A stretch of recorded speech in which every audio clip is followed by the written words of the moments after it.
Namuhla ngizokutshela kancane ngokulunywa yizinyoka. Manje, ezweni lakithi, sinezinhlobo zezinyoka ezingaphezu kwama300, eziyi13 kuphela ezinobuthi. Futhi kulokhu, ezine yizo ezibaluleke ngempela ezibangela iningi lokulunywa kwezinyoka ezinobuthi. Leyo yimfezi yethu, i-krait, inyoka kaRachel, nenyoka enamasaha. Lobu buthi buyithinta kanjani imizimba yethu? Manje, uma buthi bungena emzimbeni wethu, busithinta ngezindlela ezintathu ezinkulu. Okokuqala, budala umonakalo wezicubu ezindaweni eziseduze, umonakalo weseli ezindaweni eziseduze. Okwesibili, kungaba ubuthi be-neurotoxic, lapho bubangela ukukhubazeka kwemisipha, ekugcineni kubangele ukwehluleka ukuphefumula nokufa. Okwesithathu, bungathinta ukujiya kwegazi lethu. Futhi lezi ziguli zaziyopha zize zife, ngokoqobo kuRachel Viper futhi zabona, iViper ye-skelet.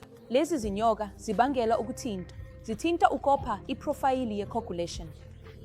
Ngakho-ke lezi ziguli zizopha ngokuqhubekayo endaweni yokulunywa kwamazinyo. Noma bangaba nokopha kwamazinyo, bangaba nezilonda ezibomvu emehlweni, noma ungathola izibazi noma kuphi emzimbeni, ukopha emchameni. Nakho-ke konke lokhu kuyinkomba yeprofayili ye-coagulation ethintekile. Manje sesifika kokumele kwenziwe uma sibona isiguli esihlatshwe yinyoka. Ngesikhathi uthola isiguli sibe nalokhu, into yokuqala, siqinisekise ukuthi akufanele bakhathazeke. Yenza isiguli silale phansi ngokushesha. Akukho ubuhlanga. Isitho esithintekile kufanele sigcine siphansi noma sibe sezingeni eliphansi kunenhliziyo. Ufanele simise isitho esithintekile. Lokhu kufana kakhulu nokumisa esikwenzayo uma kukhona ukulimala.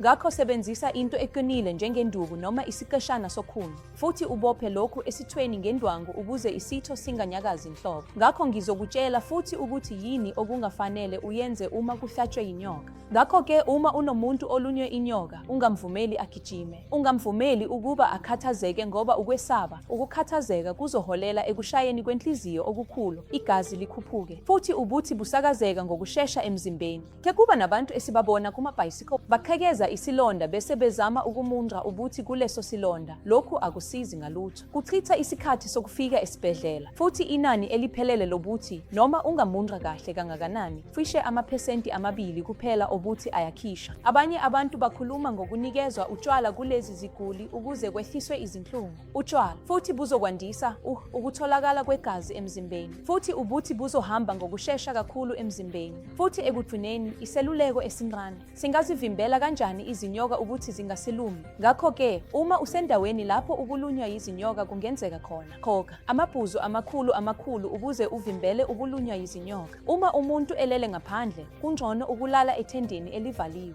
Noma inethi lomiyane elilula elikumboza ngokuphelele lingavimbela ukulunywa yizinyoka ngenkathi ulele. Ngakho-ke hlalani niphephile, bangani, futhi kufanele nazi ukuthi ningabhekana kanjani uma nithola isimo esinjalo. Ngiyabonga kakhulu.